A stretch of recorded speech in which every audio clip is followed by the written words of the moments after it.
Bismillah, walhamdulillah, wa salatu wa salam ala rasulillah. So we continue our journey with the Quran by way to the Quran, the book that's written by Khuram Murad, rahmatullahi alayh. And one of the key points to remember is that this book is written to attach our hearts to the Quran.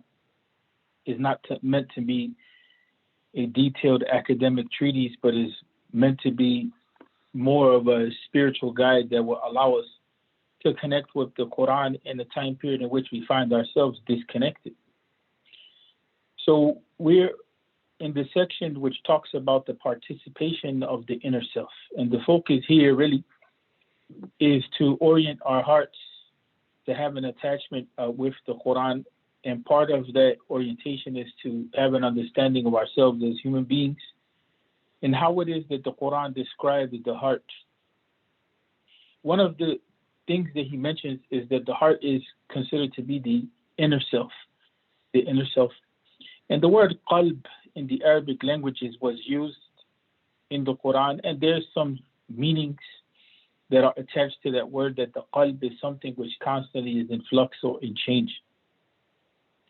But one of the techniques that he uses, which is a technique which is known in the school that he's following when it comes to the tafsir of the Quran, which is the thematic school, is to bring together all of the different ayat of the Quran that one can gather together in a grouping, and to see how it is that the word qalb is used in those ayat in order to gain a sense of understanding, in order to gain a sense of understanding. And so that's something that he does. And so, for instance, we wanted to focus on that. So here he talks about the Quranic vocabulary. He talks about Quranic vocabulary. And he says that the heart is not something that is a piece of flesh in the Quranic understanding. Is not to be understood as an organ as we would understand it biologically or anatomically in the scientific sense. But here he says that it's the center of our feelings and our emotions, our motives, our drives, our aspiration, remembrance, and attention. One thing that he doesn't know immediately, but he does indirectly, is that is also considered to be the center of intelligence and rationality or decision making. And that in itself is one of the things which identifies Islamic thinking with regard to the heart, and even Jewish thinking, as opposed to what we find in Western philosophy, or as opposed to what we find in the Western world. That the seat of thinking in the Quranic understanding is the heart, the seat of decision making and intelligence. Right? And so we see that the seat of intelligence is not just an issue of dry reasoning, but it's also tied into feelings, emotions, and motives, and drives and aspiration. The heart becomes the center by which we encounter Allah wa ta'ala. And so, for instance, he says that it is the hearts which soften or harden or become stony. He's quoting the Quran in that regard. We're not going to go into the details of the Arabic just for the sake of simplicity, but he's looking at Surah Al-Zumar, Surah Al-Baqarah. And so then he's here illustrating the heart has the ability to be shaped and formed into either something that's soft or something that is hard, something that is in that process, of basically rejecting guidance or accepting guidance or being compassionate or lacking in compassion.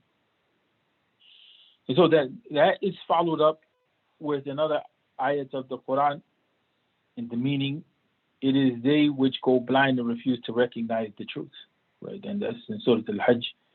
But it is their function to reason and understand. And here is where we mentioned that outright he didn't talk about the heart as being the seat of intelligence, but now he does mention that point.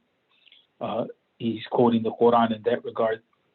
So he's getting his insight as to what the heart is directly from the Quran itself, right? In hearts lie the roots of all outward diseases. They are the seat of all inner ills, the hearts. Hearts are the abode of Iman and hypocrisy. It is the hearts, again, which are the center of every good and bad thing, whether it be contentment and peace. The strength to face afflictions, it comes from the heart. Mercy, right? Things like this brotherly love and taqwa. All of these things are in the heart. Doubt and hesitation, it comes in the heart. Regrets and anger. Finally, it is in reality the ways of the heart for which we shall be accountable. So what is going on in the heart, it's something that we come to account for. Although we know that the hadith of intention teaches us that even if we have bad intentions but we don't act upon it, that Allah wa ta'ala will change that action which we intended to, Allah will change that intention which we intended to do but didn't act upon into a good deed. And so yes, that we come to account for everything, but Allah wa ta'ala is merciful and really takes us to account for everything that we act upon or don't act upon with regard to the Sharia. But if we were to be taken into account for everything that we do or everything that takes place in the heart, we will be in serious trouble. But the people of Ibadah, meaning the people of worship, they focus heavily on what's going on in the heart, so they take that serious. But those of us who may not be at that level in which, we are masters of the heart, there's a sense of mercy for us. There's a sense of mercy for us in the sense that, there is a covering that takes place that Allah wa ta'ala puts between us and our bad deeds and gives us the opportunity to overcome ourselves. So not everything that goes on in the heart we come to be accounted for it, because some things come into our heart that we may not be necessarily in control of. Secondly, there's things that come into our heart which we may intend but we don't act upon them. And so, for instance, what is the literal or what is the simple way of understanding is that we come to account for our deeds. Then there's people that are of ibadah, or those who are more attuned on the spiritual level. They consider themselves as being accountable for whatever goes on in their heart. And so they do a lot of work to make sure that their heart is completely in conformity as much as possible with the will of Allah wa ta'ala. But that's a higher state. Here we don't want to get into all of those details other than to make sure that people understand that, look, Allah is still merciful to us even if there's things that go on in our heart, even if we intend them. But as long as we don't act upon them, if they're negative or if they're bad or evil, then we don't come to account. And this is one of the reasons later on we talk about the issue of taking refuge in Allah wa ta'ala from the accursed shaitan who influences us. But also ourselves, our own desire, may influence us, right? Illa man rahimahu rabbi. Except the person that, that is given a sense of forgiveness and compassion and covering and protection from Allah subhanahu wa ta'ala. So, he's calling us to become aware of our inner selves, right? There's no doubt about this. He's calling us to become aware of how it is that our heart is operational. Is it a heart that has issues, in the spiritual realm? Is it a heart which is rejected hard? I wanted to mention another point which is oftentimes not covered in most discussions on spirituality, and that's the issue of hearts that are hurt. People go through a lot of pain and suffering in the world, and there's a lot of abuse on multiple levels. But when we don't have relationships which are rooted in the command of Allah wa ta'ala, even in principle, in the issue of people fulfilling their promises, people being kind to each other, loving, and so on and so forth. When there's serious breakdown in society, people have a tendency of hiding. They have a tendency of securing their hearts.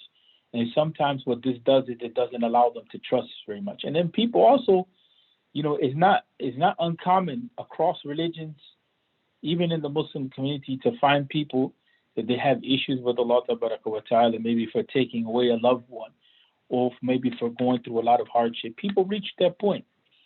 And so that, we would hope that people don't reach that point because it gives them more to struggle with. But it does happen. It does happen. And so we have to be patient with people when they're in those types of states, because sometimes you don't know what it is that people are going through, how it is that they have encountered certain situations in life that makes their heart really a heart that's hurt, that needs healing. And that's why compassion from human beings is extremely important, because it serves as, the face of Allah wa ta'ala on the earth, subhanAllah. When we are able to be compassionate to people, and we show people love, it's a way of demonstrating that Allah wa ta'ala loves other people. And that's something that oftentimes is not talked about.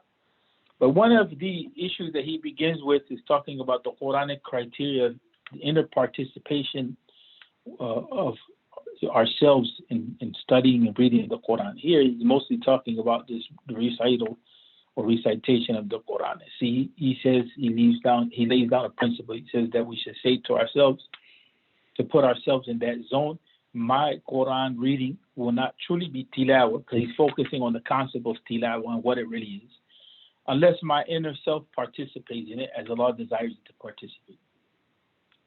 I pause for a second because I want people to really focus on that issue. He wants us to work. Khuram Murad wants us to work. One of the things he does in this book is he gathers up not only what it is that constitutes adab or etiquette with the Quran, and then there's many other books that are written by Imam al-Ghazali and Imam al-Nawawi and a multitude of ulama. And he takes from those books the criteria of, like, for instance, the concept of making wudu, and if there's ayat that talk about Jannah, that we should have a certain attitude. If there's ayat that talk about the nar or the hellfire, we should have a certain attitude. So verses of the Quran which talk about heaven or hell, what kind of attitude it is that we should have. But he goes beyond it. And what he goes beyond is he's talking to the contemporary human being which is encountering a deep struggle with the self, with yourself, with your identity, with life. And you may go through a series of crises, maybe even a crisis of faith. Maybe you don't even know really, what it is that your role in religion may be, or you know that you're Muslim and you have confidence, but you're not necessarily sure. He's really speaking to the contemporary situation that people find themselves in.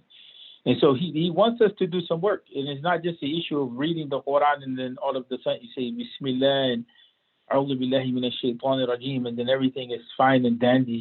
Then you, after a while, you realize, no, everything is not fine and dandy. I'm reading the Quran and I'm not taking benefit from it. So the first thing that he's saying, is that we should be conscious that if, we don't commit fully, that we're not going to benefit. Right? It won't be considered tilawah. So he wants us to understand that there's something that's called tilawah, and that state can allow us to benefit from it. The second thing that he brings to the fore, we already mentioned, and for those who want to go a little deeper, he quotes some ayat of the Quran that deal with the issue of the heart, and especially with the heart being soft, so that it's receptive to the message. He already noted that the heart can be soft, hard, or stony, and so those are different states. The state of doubt, the state of rejection, the state of acceptance. The heart becomes the fertile ground, or it becomes the ground that's not fertile. And so, for instance, the seeds of the Quran can't implant themselves, so they won't grow in that. And so that's one of the things that he wants us to get to note that we have to be open to being impacted by the Quran, and by doing that, right, what he said, that we have to commit to ourselves, and commit to the Quran by putting ourselves in the consciousness that, with the whole of our being has to be there in order to benefit from the Quran. What he does is he orients our hearts. He orients our hearts, right? And then the second thing is, and I mentioned this in the last time that we encountered each other with this book, and I mentioned this also in Maqasid al-Sawm, this is extremely important. The first is a commitment to the self of saying, I have to be committed to this in order for this to benefit. That's anything in life. That's exercise, diet, the salah, work, whatever. You have to commit. And so here he's going a little deeper, and he's saying that, look, and this is a concept of ihsan. He's saying, I'm in Allah's presence. Allah is seeing me. So as I'm reciting the Quran, I'm aware of the fact that I have to commit in totality with the whole of my being. And the second is that Allah wa ta'ala sees me, right? And so that is putting us into a spiritual mode, right? Even if we don't understand how that works, the whole idea of being conscious of that allows us to move out of a situation in which we may find ourselves disconnected. So he wants us to connect. This is before anything intellectual, contemplating the ayat of the Quran. What type of emotion should we have? It's just something as simple as like, look, remind yourself that what you're doing is something which is a commitment and it requires the whole of your being. So this is not an affair where you can multitask. This is not an affair where you can be on your phone and recite the Quran. It's not an affair where you can be in a conversation and half of the ayat and then you jump into reciting half of the ayat, or it doesn't work like that. Or you're in your car and you're doing 1,000 things, and you're in your home or you're walking. The whole thing of the distracted mind is not going to work here. It's not going to work here. This takes a commitment in which you have to give the whole of yourself. And so for those who have a lack of attention, a lack of focus and attention, there's going to have to be some discipline in that. And that may take some effort. It may take a few minutes at a time that you approach the Quran. It may take, half an hour at a time. In other words, there's some training that has to go into that. We can't assume that our orientation as it is now is the proper orientation. Just because we multitask and we may seem to be successful either in our personal lives or in the workplace is not going to make us successful in the spiritual dimension. The spiritual dimension has its rules for success, just like physics has certain laws that have to be abided by or that things abide by. And so here is that the heart has to be devoted. When he talks about participation of the inner self, right? He already mentioned that, we have to be in that state of mind in which we're conscious that we're in the presence of Allah wa ta'ala. But then he says you must remain alive to that reality, to the reality that while you are reading the Quran, you are in the very presence of Allah, the one who sent the Quran, not to the Prophet Muhammad sallallahu alaihi wasallam in this case, because he wants to personalize it. That we already know that in the intellectual sense, in the academic sense, in the factual sense, that the Quran was revealed to the Prophet Muhammad sallallahu alaihi wasallam by way of Jibreel alayhi salatu wasalam, and then it was communicated from the Prophet Muhammad to the companions. All of that is academic. He wants you to have a personal connection with the Quran, a personal relationship. And so he flips that whole orientation. He says, like, look, now you have to be in that mode in which you have to realize that the Quran is revealed to you, right? And so where do you stand with it? Not that the Quran is revealed to all of the Muslims or to all of humanity or to the Prophet Muhammad or to the prophets. Right? He's not talking about revelation in a general sense or in a specific sense, when it comes to the issue of facts. He's saying that it's revealed to you in the personal sense. And in this case, Allah is always with you, wherever you are, whatever you are doing. And Allah's knowledge is all-encompassing. And that's really, he's bringing the concept of ihsan to tilawah. Worship Allah as though you see him, and if you can't, know that he sees you. And that's what we get as a definition in the hadith of Jibreel for ihsan. So he's bringing that concept of ihsan to the issue of tilawah, right? And then he knows that it's a struggle. So the question comes up with how do you attain that consciousness? And he says, listen to what it is that is being said, right? Remember those ayat and recollect and reflect upon them when you're about to start to read the Quran and during it. But what will help you more, not only in reading the Quran, but in living your whole life by the Quran, is to remember and reflect this reality as often as you can, alone or in company. And having that understanding that Allah is with us wherever we may be is closer to us than the jugular vein. So the recitation of the Quran is an act of ibadah. Usually we're talking about how many rewards we get for each article or each letter that we're reading. But we're not looking at it from this side. We're not looking at it from the side of the reward that we get, struggle to really read. We talk about the reward that people get for the struggle to recite the Arabic, but we don't talk about the reward that people get when it comes to the struggle to tune ourselves in. And with that hardship, it comes a multiplicity, of reward. For some of us, there's more hardship than for others. And so he says that the way to attain the highest excellence is worshiping Allah as the Prophet ﷺ tells us to worship, as if you are seeing him. Or even if you cannot see with the eyes, you can see that he is seeing you. He recites the Quran, he recites that hadith to put us in the Quranic mindset. And then he tells us, now more specifically to say to yourself, I am hearing from Allah Tabarak wa Ta'ala. I'm hearing from Allah. Imam al-Ghazali, rahimahullah, he tells us about a person who said, I read the Quran but did not find sweetness in it. Then I read it as if I was hearing it from the Prophet ﷺ while he was reciting it to his companions. Then I moved to a stage higher than that, right, we can say, or further, and read the Quran as if I was hearing it from Jibreel while he delivered it to the Prophet. And so then God brought me, or Allah brought me to a further stage, and I began to read it as though I was hearing it from Allah himself. Not from Jibreel, but directly from Allah wa Ta'ala.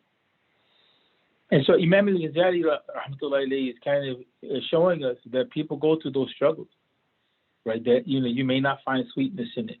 It may be bitter. There may be a rejection. I remember one time there was a case of a sister who would say that every time that she would listen to the Quran, she would have some physical revulsion to it.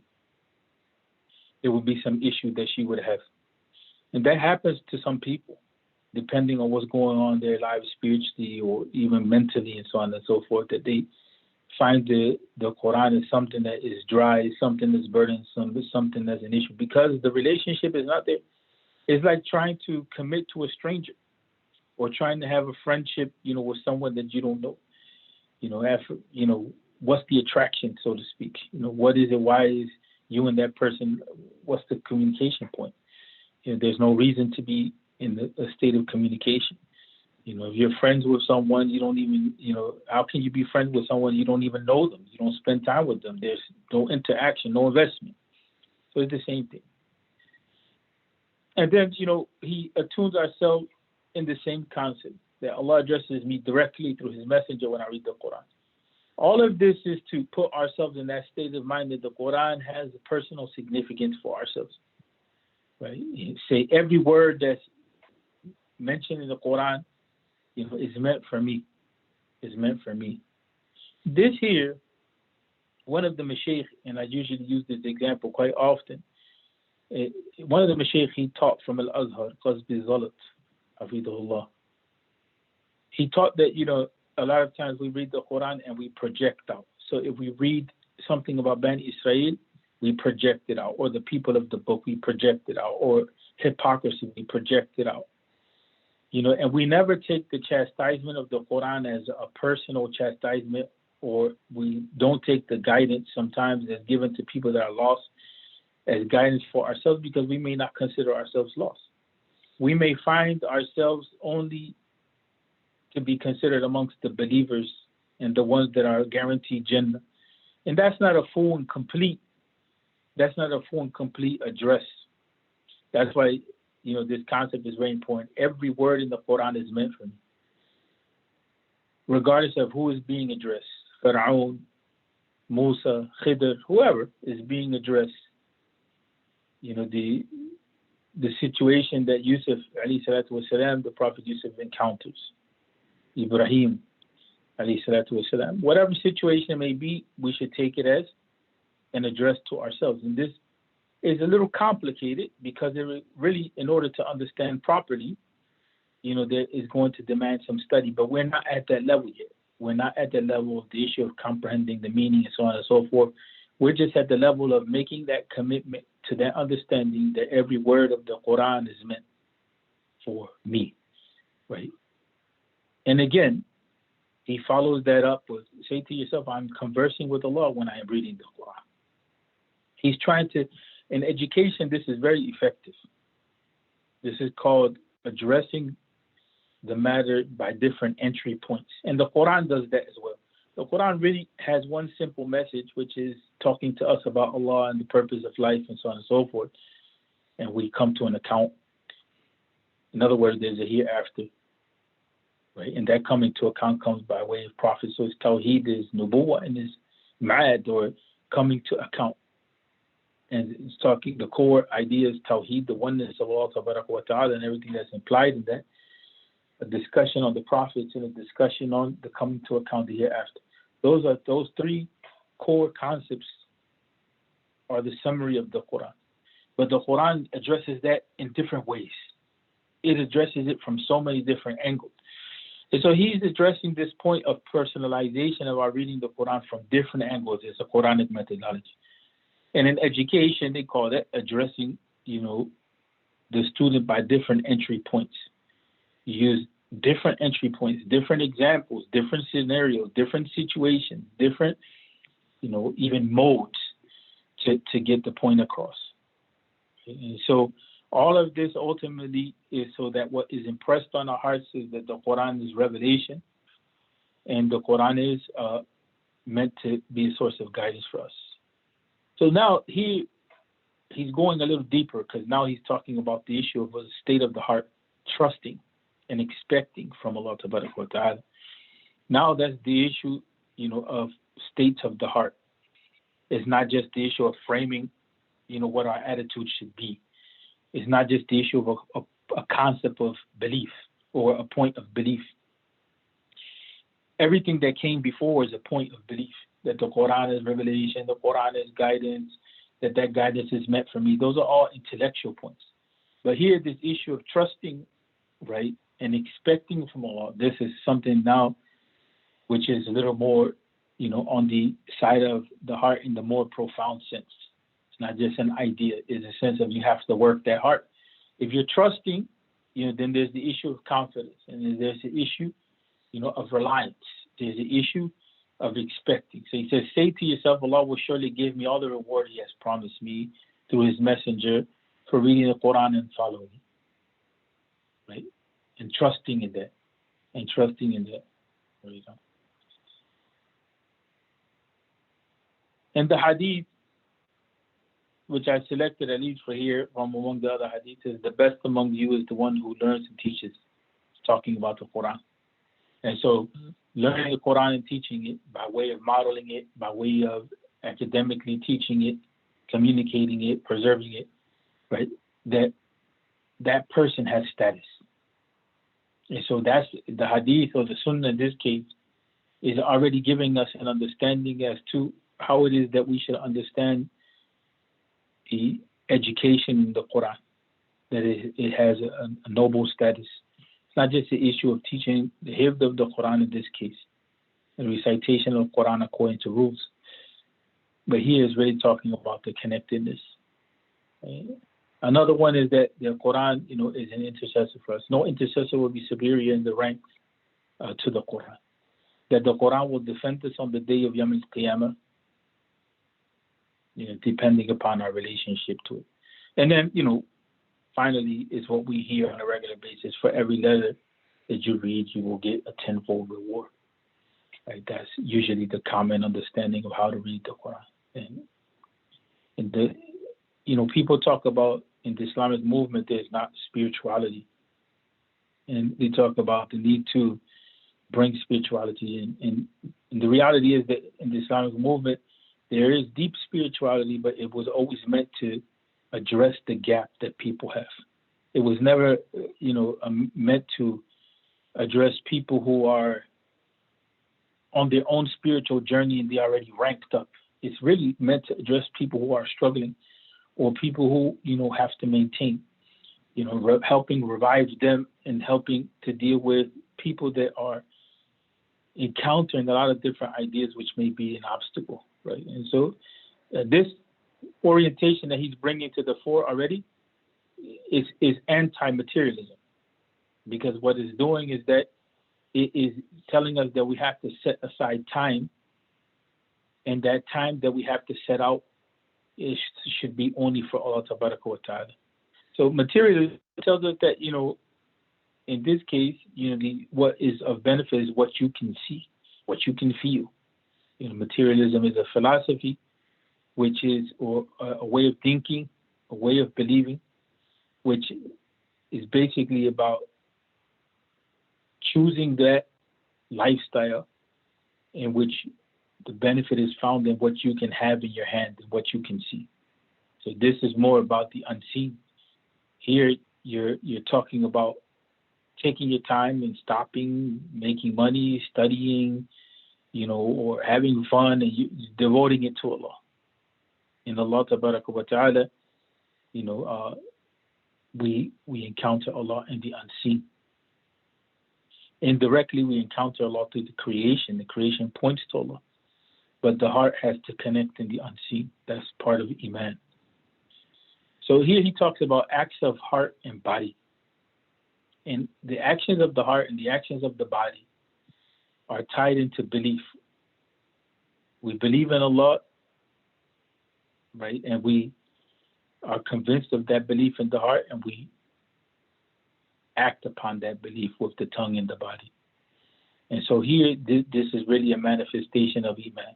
So there are 7 actions of heart and body which will greatly help you in immersing your inner self in the reading of the Quran. Some of these you may already be doing, but you fail to receive their full impact because either you do not know them properly or you are not conscious of what you must achieve through them. Right? You don't know the objective.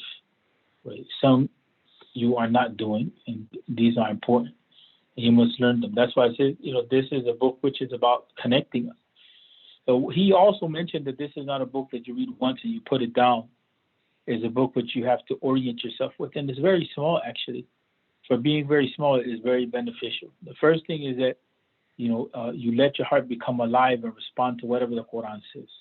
Right? Let everything you read in the Quran react with your heart and breathe new life into it. Make your heart pass through various states of, worshiping Allah and praising Allah, and being thankful to Allah, and loving Allah and trusting Allah, right? And longing for Allah and hope and fear and joy, right? All those things in star reflection, recollection.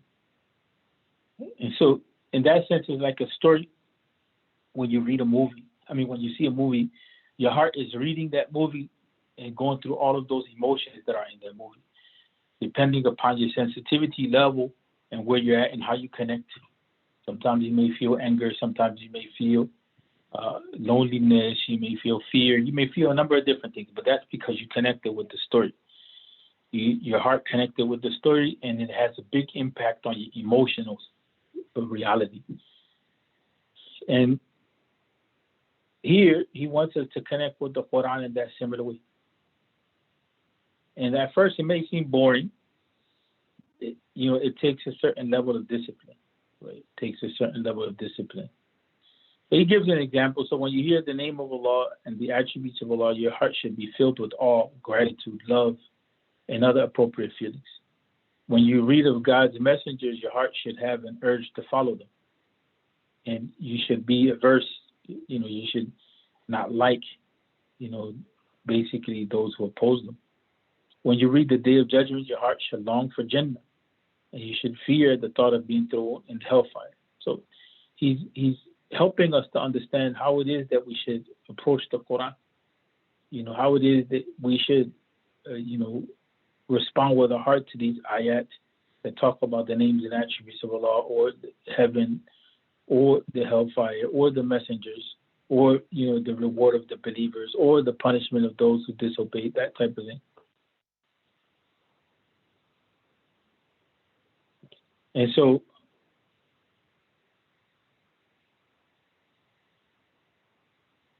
he says, if you do not find an appropriate response, if your heart doesn't respond spontaneously, that you should pause and repeat what you're reading till you find it. It takes some time. He says you may even find that, you may connect with a specific ayat and you may repeat it over, right? But he said you should do it with some thought, deliberation, pause and think. And then with time, you'll find your heart may quicken. That's the first thing. That may take time. That may take time. The second, he says, let your tongue express in words the appropriate response to what you read in the Quran. Right? So sometimes you may say astaghfirullah, right? Or sometimes you may say alhamdulillah. Sometimes you may say la ilaha illallah. Right? That takes time. Right? That takes time to learn. When is that appropriate? But if you see victory in the Quran, then you can praise Allah tabaraka wa ta'ala. Or if you see that the Quran is chastising someone for something wrong, then you can say astaghfirullah. Right? If you see that the Prophet sallallahu alaihi wasallam is victorious, after being, downtrodden, or after being abused or left alone or left on his own without too much support, and Allah comes and comforts, you can have that sense of thankfulness. You put yourself in that situation. That there's lifetime situations which you will encounter, which you may feel alone. You may feel that you have no support. And then, how is it that you act in that? And then you find that Allah supports you. You find, in other words, relief from that pain that you were experiencing. He says words too should flow spontaneously. For exclamations always flow to reflect your inner feelings as generated by the Quran, as they do for other emotions, cries of joy or anguish, words of thanks, love, fear, or anxiety. But again, even if it's not spontaneous, make an effort.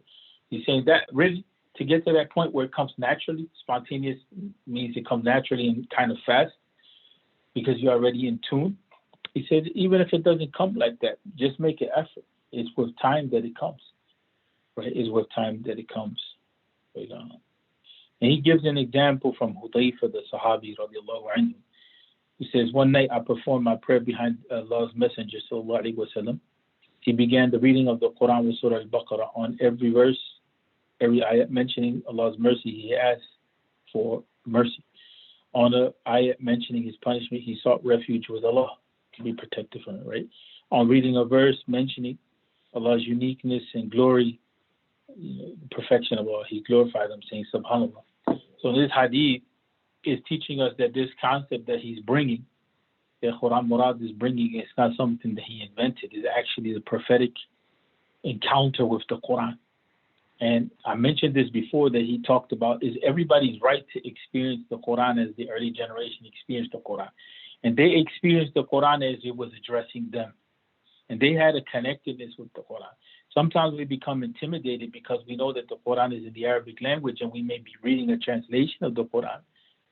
And we may not feel that connectedness because it's not, necessarily connectedness by way of the Arabic language, but the meanings of the Quran still stand. And we still have to have a relationship with those meanings of the Quran, even if it is that we don't understand the Arabic language. There's people who, in the month of Ramadan, they will read the translation from the beginning to the end, and they're seriously committed with that. It's not just the issue of listening to the Quran in the Arabic without understanding its meaning. We'll never get a connection with the Quran like that. And if some of us are waiting to learn Arabic in order to be connected to the Quran, we're going to be in bad shape because it may take a lifetime or it may not. We may never commit to that. Unless you're truly committed to that reality of learning the Quran or learning the Arabic language to learn the Quran, there's no reason, why we shouldn't take to the translations of the Quran and try to begin to do these exercises so that we develop that relationship with Allah Tabaraka wa Ta'ala. And even those who are studying Arabic, that's not sufficient. Still, you're in the process of learning, right? But there's no doubt that understanding the Arabic has a priority, but everybody's not going to commit to that. So then it's not an excuse to abandon having a relationship with the meanings of the Quran, or it's not an excuse to really, let me put it this way, to abandon having a relationship with Allah. Because that ultimately, what we're doing is we're using this as a springboard to have a relationship with Allah, to have a direct relationship with Allah, one in which is guided by the teachings of the Quran, right? And so that's something that's very key and important. Another thing that he talks about is the issue of crying. Sometimes, there can be different tears, tears of joy, tears of sorrow, and he talks about that being appropriate when we are encountering the Quran. He talks about that being appropriate, while we're encountering the Quran. Another issue he mentions is the issue of how that our bodies, a lot of times we don't realize that for instance, I'll give you this example where we may realize. We don't realize in general the impact of, body language sometimes, unless, we're in management or leadership or we've been trained to really pay attention to that. But here, the body language that we have towards the Quran, the posturing, it says a lot about how we're dealing with the Quran on a spiritual level, on the level of our heart. And so he talks about, the importance of, our body language, right? So we should have a sense of humility. We should have, this, and we talked about this before, that we should be with clean clothes and wudu. We talked about that. That's something that's commonly talked about by scholars in general when it comes to the etiquette of the Quran, the issue of having wudu.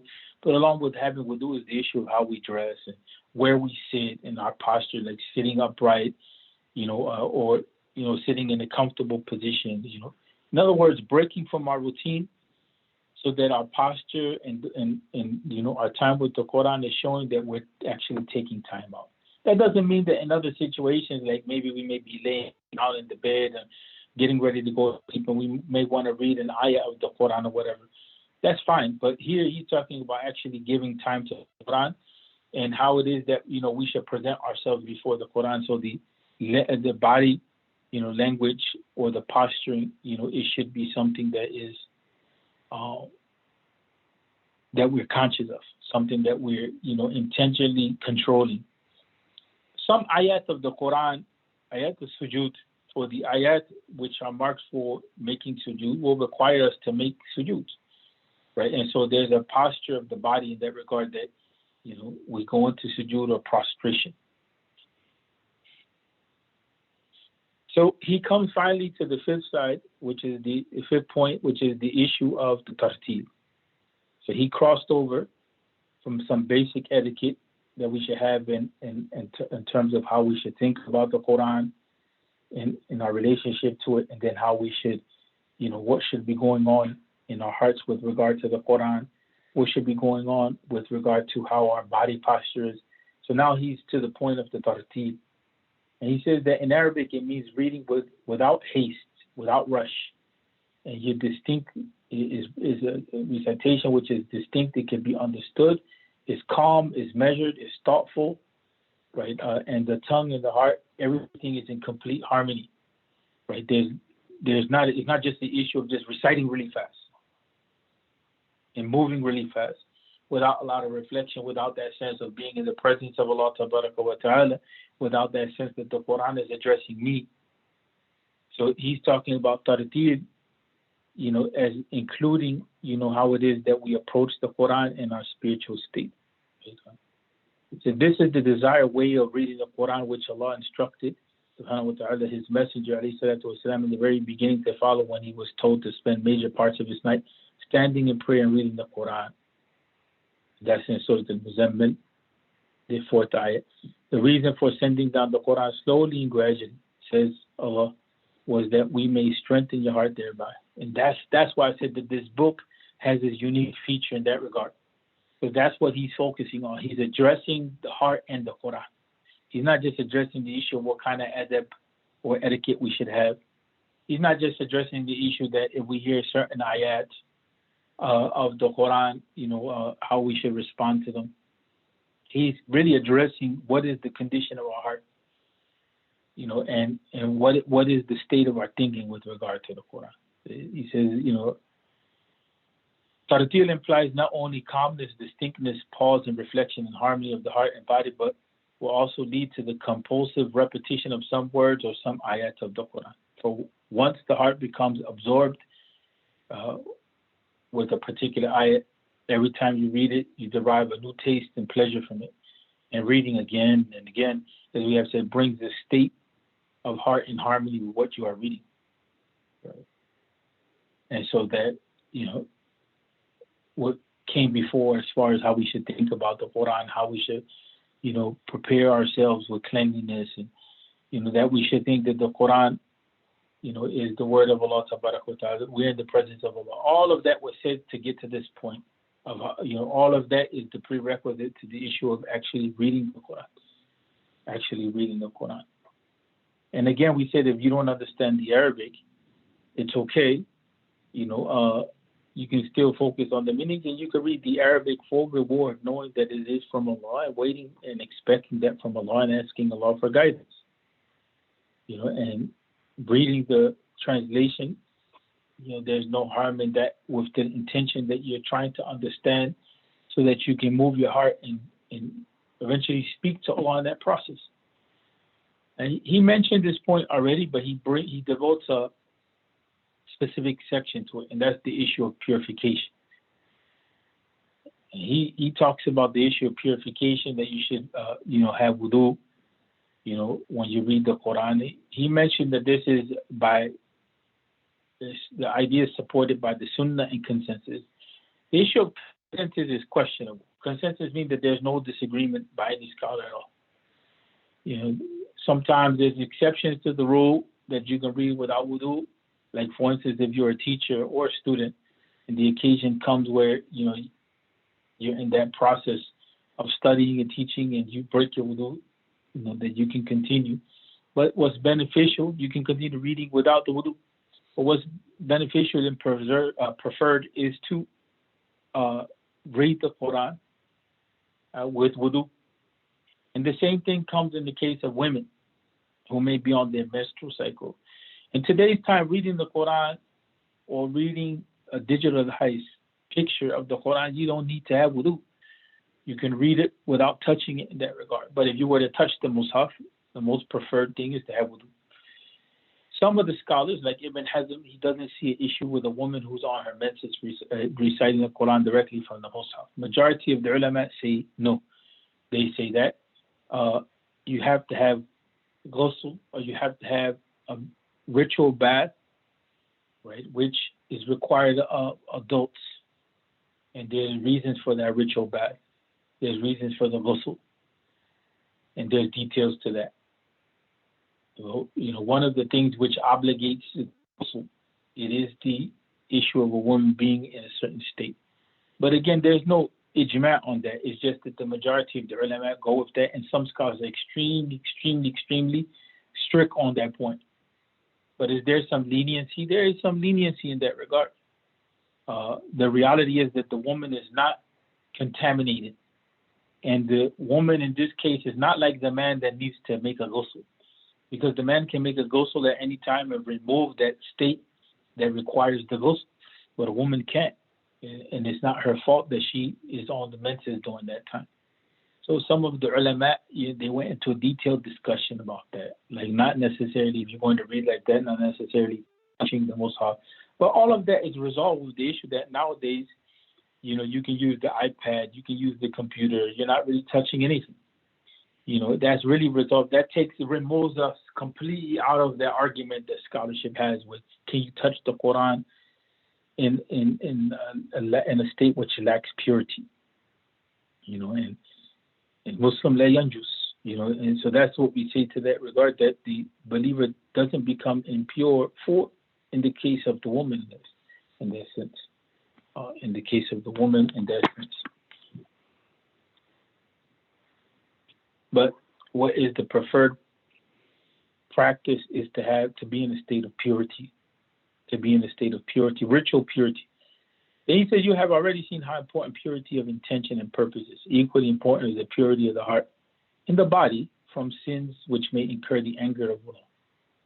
Right? That's a spiritual dimension to that. And if there's any questions in those points that I mentioned,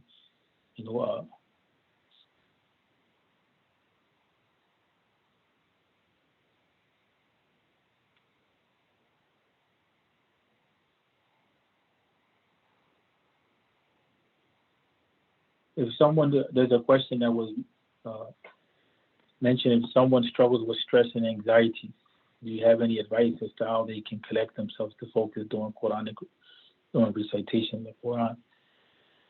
One of the things is that with stress and anxiety, is that stress and anxiety impacts people in different ways. it impacts people in different ways.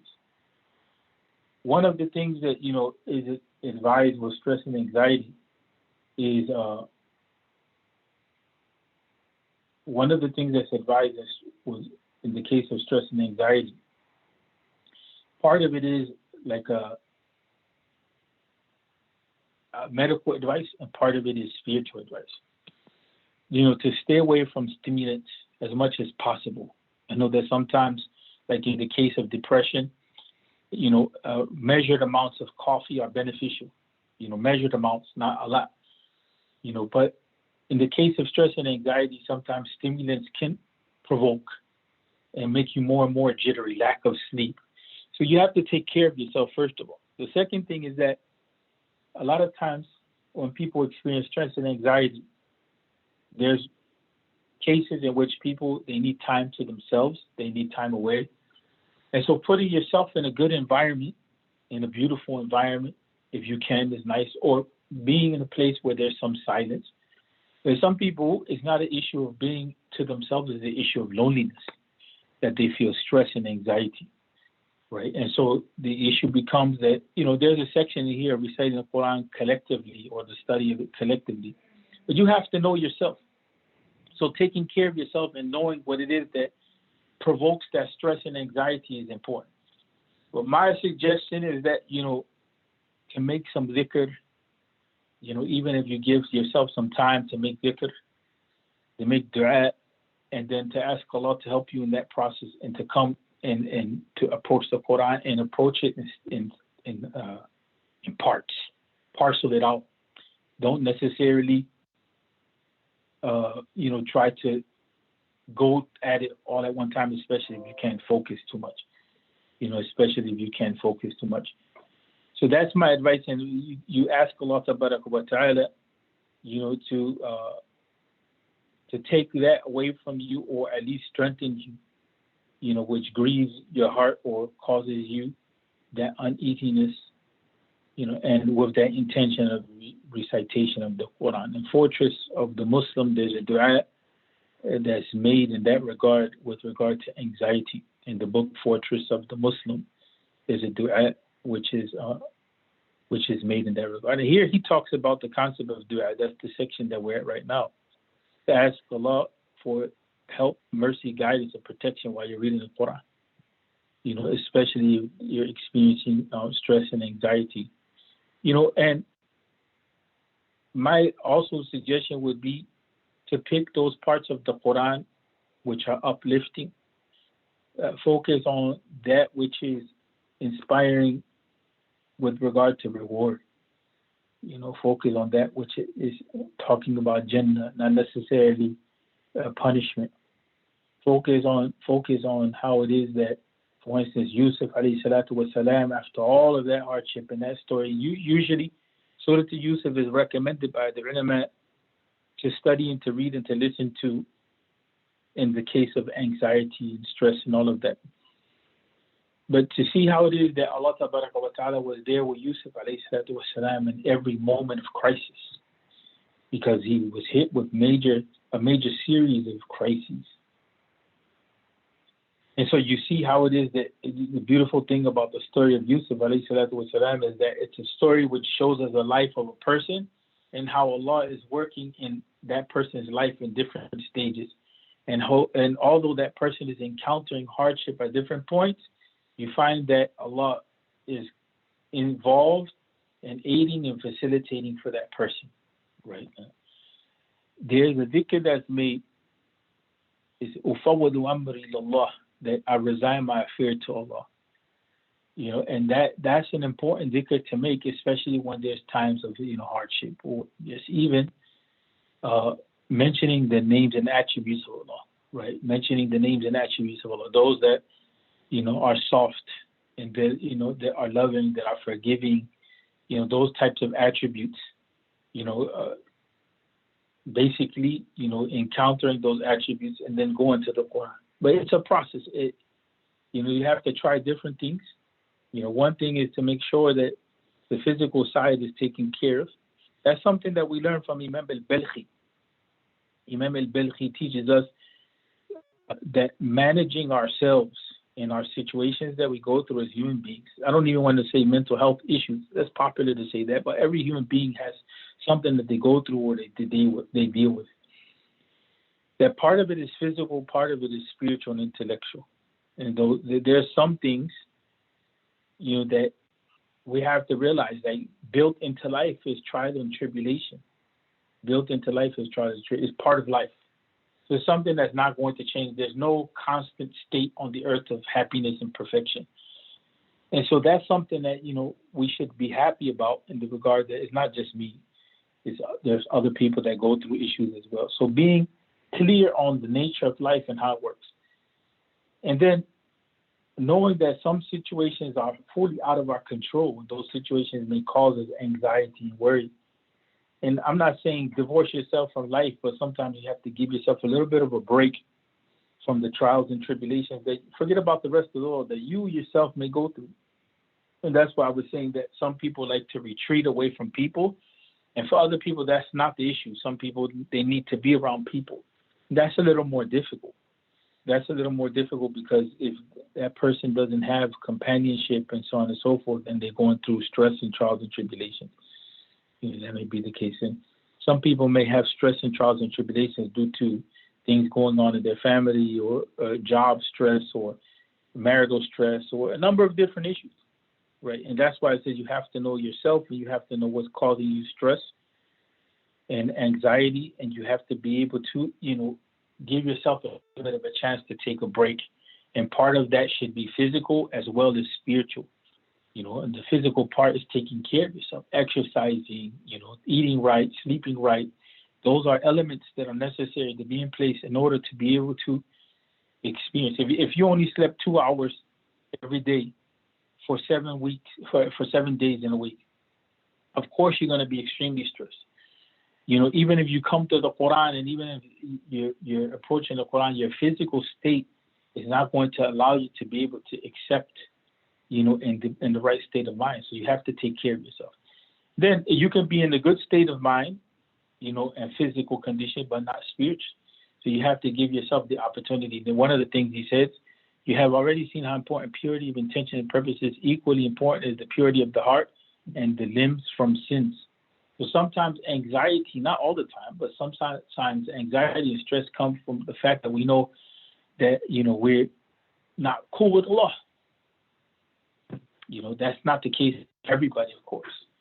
But identifying what are the triggers, as we say, what is causing that is important, right? And so the section of dua is we're asking Allah for His help, mercy, guidance, and protection while reading the Quran, right? And so that's part of also managing that stress and anxiety and making the dua, being clear with Allah.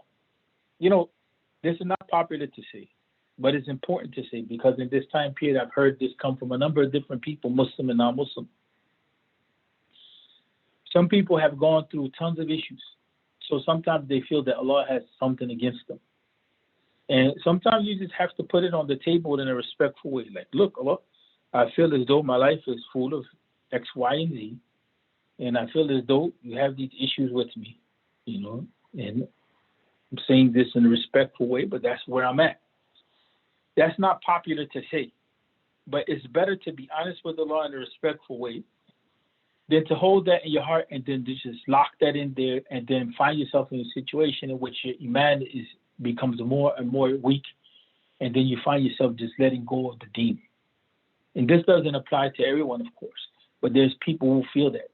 They lose their job, they lose their family, they lose their parent, they get divorced, then they go through a war. There's 1,000 things that take place back to back, and it becomes an issue which they feel as though there's some supreme bullying going on. I've heard that from people. I've heard from people, they say, I feel as though there's some supreme bullying that's going on. And sometimes people do feel like that because of what they experience in the dunya in addition, from human beings in addition to what is out of their control. And so you have to be honest with Allah wa ta'ala. Nobody's going to resolve that for you 100%. And no one can come in and tell you how to think. Because if you begin to have that type of feeling, something that's between you and Allah, that you have to work that out. I can come and tell you, no, you should be thinking about Allah in this way. But that doesn't mean that you're going to realize a sense of healing, right? A sense of healing in that regard. And some stress and anxiety is very real, and it's not just going to be managed, just like in a mechanical way. Some people are really stressed out because they're on the edge for very real reasons that are not going to disappear, And so sometimes it's just working through it moment by moment. And that's why the Quran, in the sense of looking at the stories of the prophets and how they engaged, alayhim salam, how they dealt with situations of loss and hardship and trials and tribulation, that should be something that we can at least identify in their humanness and deep spirituality with, to help us. And that's a process. It's a process. In Islamic trauma therapy, it's a process. You bring up those issues that you confront in your life that are issues that are of supreme urgency to you, and then you examine the lives of the prophets, and you see what example is more relevant to your situation. You take time, you maybe cry about it. You take time and you're going back and forth with Allah in a respectful way, of course. But you're opening up to Allah as to what that situation is, and you're letting Allah know that situation, it hurts you or it impacts you. And then, you go back and you reflect again. And then you share the results without sharing the details with others that may be in that same process. And they encourage you if you have the group. That's why having a group in that process is essential. But stress and anxiety is very real for very different reasons for people. And so, dua in that case, is important to ask Allah Tabaraka wa Ta'ala for help. He says, and seek it, with your heart, with your words, with your deeds, and traversing your path through the Quran, you must depend utterly and exclusively upon Allah. Not only should you be overwhelmed with the sense of dependence, you must express it. You must express it. I find that people that go through a lot of hardship, they go through trials and tribulations, and they use that technique of depending upon Allah and so on and so forth. A lot of times, when in hindsight, even though in the real-time experience they didn't feel that their relationship and their connection with Allah was good and solid and tight, in hindsight they say, I was in a better situation with my relationship with Allah when I was going through this trial and tribulation, because it was forcing me into a situation in which I had to acknowledge pain and suffering and weakness and this and that, and I was crying to Allah, and even I was striving. Then now when that is taken away from me and I'm not in that situation, I find myself in a bad state of Iman because there's nothing pushing. And not to be sadomasochistic, but there was a time, or not to be a person that wants trial and tribulation. We shouldn't want trial and tribulation to come. But sometimes the Sahaba, they didn't feel that ease. The Sahaba were the companions of the Prophet.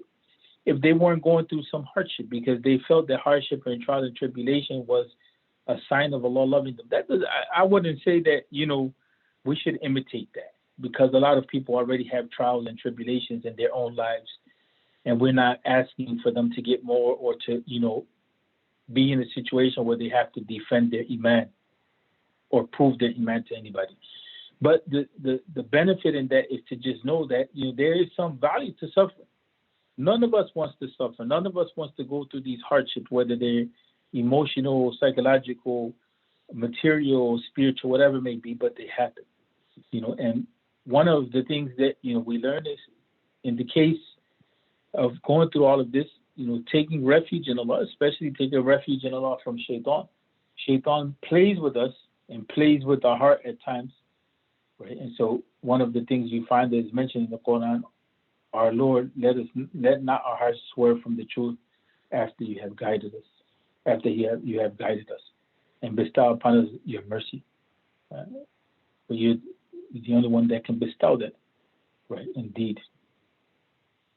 And he mentions other things like reciting the Basmalah. Why does he mention that? Because technically speaking, you can read a surah of the Quran, without the Basmalah. But the importance of reading the Basmalah is that it instills in us the meaning of who Allah is, as the most merciful, the most compassionate, or the most merciful giver. And that attitude, once again, of seeking blessings from Allah Tabaraka wa Ta'ala. And then there's a series of dua that can be made. One of the most beneficial is the dua of asking Allah Tabaraka wa Ta'ala to increase us. Rabbi zidna ilma, right? Or zidni ilma, either way, whether it's in the singular or in the plural, that we ask Allah Tabaraka wa Ta'ala to increase us in knowledge, right?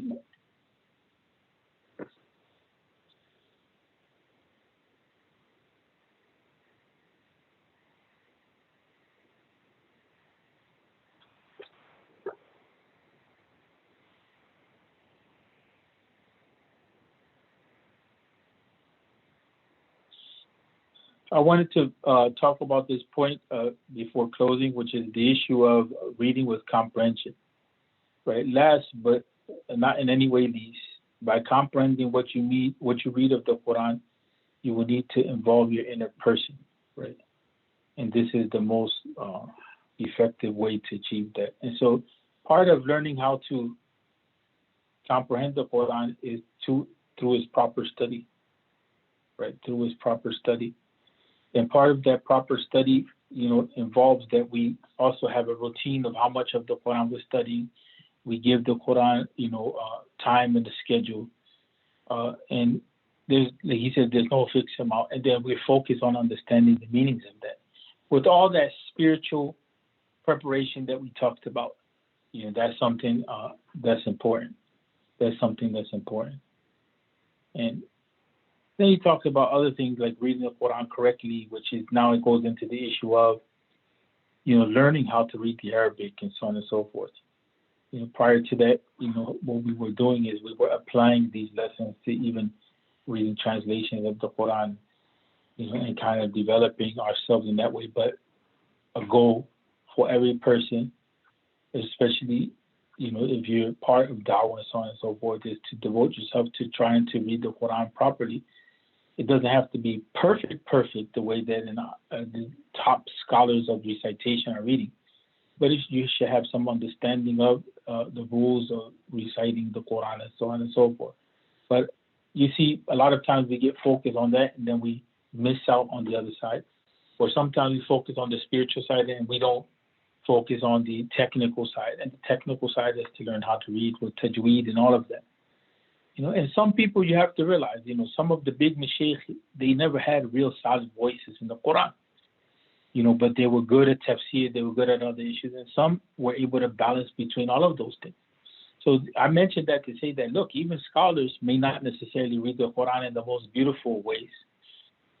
And you may find someone that may read the Quran in the most beautiful way, but they have little understanding of the Quran. So the two things we should try to aim at. But, the most beautiful recitation to master it is not the goal. It's the goal of just knowing how to read properly. And more so, the goal is to have, a relationship with Allah Tabaraka wa Ta'ala, and to be in a position where we're connecting with Allah Tabaraka wa Ta'ala. Those things have to go together with hifz of the Quran and so on and so forth. And he mentioned on more than one occasion, the issue of purity of intention, and staying away from those things which cause Allah Tabaraka wa Ta'ala to be angry upon us. And a lot of people have memorized the Quran, but when it comes to the issue of living and the issue of experiencing a relationship with Allah Tabaraka wa Ta'ala, we fall short on that. And so that becomes an issue, right? And that's not the type of Quranic education that we want. And that's not the understanding of the movement has never been to just collect information in that regard. It's always been to look at the Quran as transformational and essential to our lives. أقول قولي هذا واستغفر لي ولكم الحمد لله رب العالمين.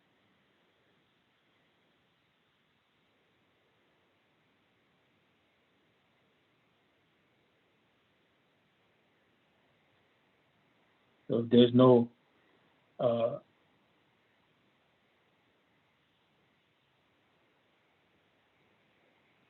questions,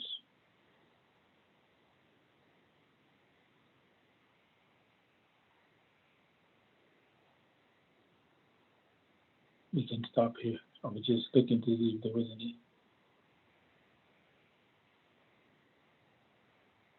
questions. So, assalamu alaikum wa rahmatullahi wa barakatuh.